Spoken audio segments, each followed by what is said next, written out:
Welcome to this week's Market Outlook from Saturday, June 27th to Friday, July 3rd, 2026.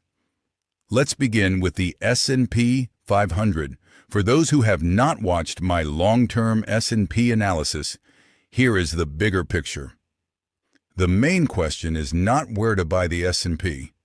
The real question is where Wave 5 will finally top, so traders can look for the right short position.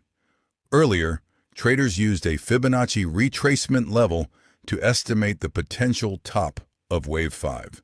The market initially reacted from that level and started to decline.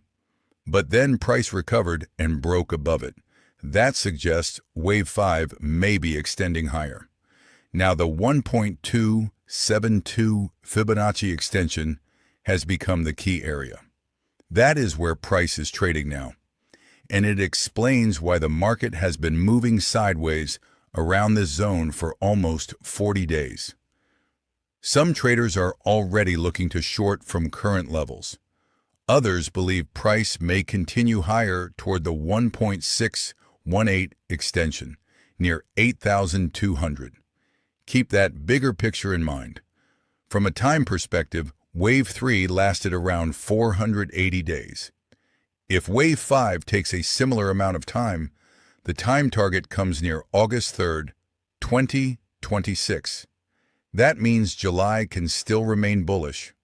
For now, every meaningful pullback can still be treated as a potential buying opportunity toward the final target near 8,200. The main area I am watching for a potential long is near the previous high and the 1.0 Fibonacci extension, around 6,900. So the decision is simple. You can either look for a short position from current levels toward 6,900, or you can wait for price to reach the 6,900 area, then look for a long position toward 8,200. Now let's move to gold. If we look at the daily chart, daily momentum still has room to move lower for several more days. It has not reached oversold conditions yet. My broader view is that gold is developing inside an ABC correction. Once Wave C reaches its target, I expect gold to move back toward the previous high and potentially continue towards the $8,000 area. If price reaches the 1.618 Fibonacci retracement of Wave B near $3,750, I will look for a long position there. But for this week, especially with Friday's market holiday, I am not looking to enter a long position yet. For now, I remain on the seller side unless we start seeing higher highs and higher lows. The key level to watch is the high from Wednesday, June 17th. If you are already holding a short position, I would not close it unless price breaks above that June 17th high. And if you are looking for a long position, I would wait this week until daily momentum reaches oversold conditions. Now let's take a look at the US dollar index. The dollar index also appears to be developing inside an ABC corrective structure. The target for Wave C is clear, near the 102.5 area. For the past few weeks, I have said that every correction in the dollar index should be treated as a buying opportunity. But if price reaches the 102.5 target, that could become the area where we start looking for a short position on the dollar. For example, on Euro USD, that move could bring price near 1.1147. That level lines up almost perfectly with the 50% Fibonacci retracement of the previous bullish move. So for now, the focus remains on the dollar index moving toward 102.5.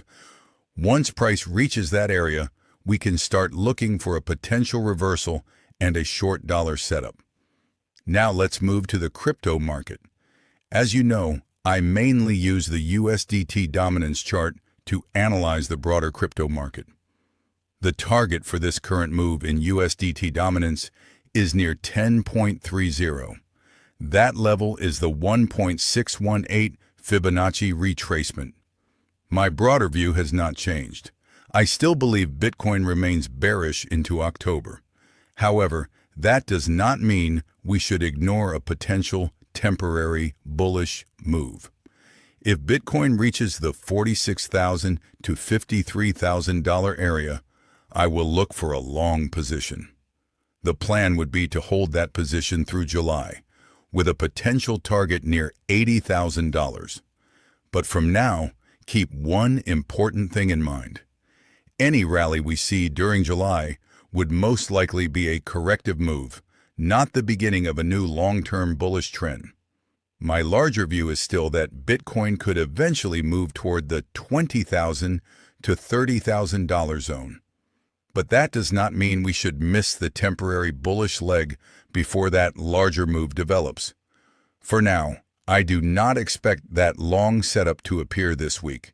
It is more likely to become relevant next week. So the key level I am watching is 10.30 on USDT dominance. That could become an attractive area for looking at a temporary long opportunity in Bitcoin and the crypto market. Trade safe, stay patient,